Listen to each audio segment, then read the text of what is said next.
Hey there, One Piece fans. In this video, we'll be talking about the Marine Admirals, some of the most powerful and feared characters in the series. Specifically, we'll be discussing their Devil Fruit abilities and how they use them to enforce justice in the world of One Piece, both pre and post 2-year time skip. First off, before we dive into the Admirals and their abilities, let's first talk about Devil Fruits in general. Devil Fruits are a type of fruit that grant the user incredible powers, but at the cost of their ability to swim.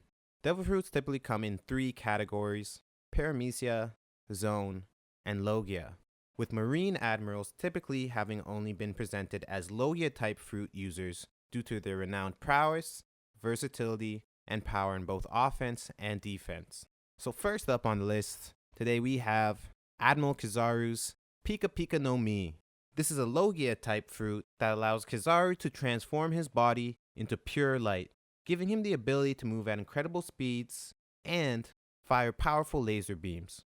Post-time skip, Kizaru is still an Admiral and has not shown any new abilities or power-ups, but you better be on the lookout for Borsalino. Next up is Aokiji. Admiral Aokiji's Devil Fruit is the Hi no Mi. This is also a Logia-type fruit that allows Aokiji to transform his body into ice, giving him the ability to freeze anything he touches and control large amounts of ice with ease. Post time skip, Aokiji has left the Marines and is no longer an Admiral. He has been shown to have gained new abilities and has become much more powerful. However, despite this, he has also been shown to lost his leg. The third Admiral we'll be discussing is Akainu, whose Devil Fruit is the Magu Magu no Mi. This is a Logia-type fruit that allows Akainu to transform his body into magma, giving him the ability to control and manipulate the intense heat and destructive power of volcanic eruptions. Post-time skip, Akainu is now the Fleet Admiral of the Marines and has not shown any new abilities or power-ups except for a new fit. That being said, only a fool would doubt the man who punched through Ace.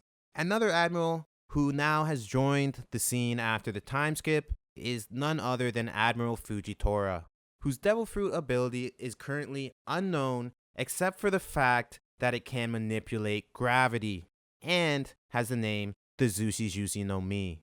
With his immense power over gravity and being able to manipulate it to create powerful gravitational fields that can crush buildings or even repel attacks with ease. He's shown to be more lenient than other Admirals and has a strong sense of justice. At number 5, although not an official Marine Admiral, we have Zephyr. Zephyr was a former Vice Admiral who possessed an immense amount of power through the use of Dynastone. Dynastones are powerful explosives who could potentially destroy entire islands, and were the key element to Zephyr's ultimate goal to destroy all pirates. At number 6, we have someone you might not be expecting on this list. This is Admiral Ryokugyu.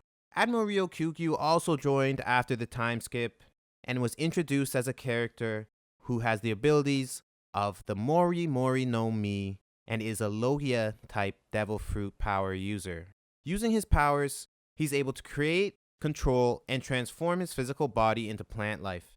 This is different from the Soul's Big Mom implants into grown vegetation, as the plants Ryokugyu creates can be grown rapidly and moves around freely, seemingly not limited by any type of rigidity that most other plants possess, but seemingly without the drop in their power. In the manga, he has used attacks similar to Gaara's Sand Tsunami, which brings us to our next point. In the manga, he has used attacks similar to that of Gaara from Naruto's Sand Tsunami. Next up, we have the inevitable Fleet Admiral Sengoku. Fleet Admiral Sengoku's Devil Fruit is a mythical zone-type Devil Fruit that allows its user to transform into a Daibutsu, or a giant gold Buddha, at will. The name of his Devil Fruit is the Hito no Mi model Daibutsu. Along with his transformation seems to come incredible strength and durability, as Fleet Admiral Sengoku used it to rebuff the attacks of some of the strongest pirates in One Piece during the war at Marineford Arc. Despite seeing Sengoku often, we have seen much less of his Devil Fruit throughout this series. Ideally, Oda has some smoke cooking in the works for Sengoku so we can see his true powers unleashed. That being said, each Admiral has a unique fighting style that revolves around their Devil Fruit abilities. Kizaru uses his incredible speed and laser beams to attack from a distance, while Aokiji uses his ice powers to freeze opponents and create giant ice constructs. Akainu, on the other hand, uses his magma powers to create devastating eruptions and burn his enemies to a crisp. Fujitora uses his gravity powers to control and manipulate the battlefield to his advantage, and Ryokugyu, or Green Bull, uses his abilities to overwhelm his opponents and force them to submit. While the Admiral's Devil Fruits are incredibly powerful, they do have their limitations. For example, Kizaru's light powers are vulnerable to darkness, as seen with Blackbeard. Aokiji's ice powers can be melted by extreme heat, Akainu's magma powers can be hardened by strong enough haki, while Fujitora's gravity powers have a limited range and can also be countered with strong enough haki. Similarly enough, Ryokugyu is vulnerable to extreme heat and strong haki. Additionally, all of the Admirals have eaten Devil Fruits and are therefore vulnerable to seawater or sea stone, which weakens their powers and makes them unable to fight effectively. And that's a wrap.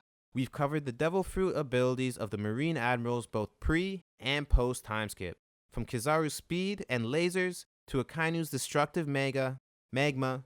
These Admirals are some of the most powerful characters in the One Piece universe. And with the addition of Fujitora and the inclusion of Zephyrs, Dynastones, and Green Bull's plants, the Marine forces have become even more formidable.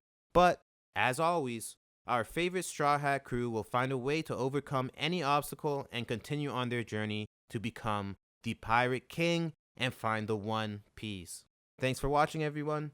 Please like, comment, and subscribe. If you liked the video, please let us know what you didn't like. If there's anything you want to see next time, please comment below so we can get to it. Alright guys, have a great one.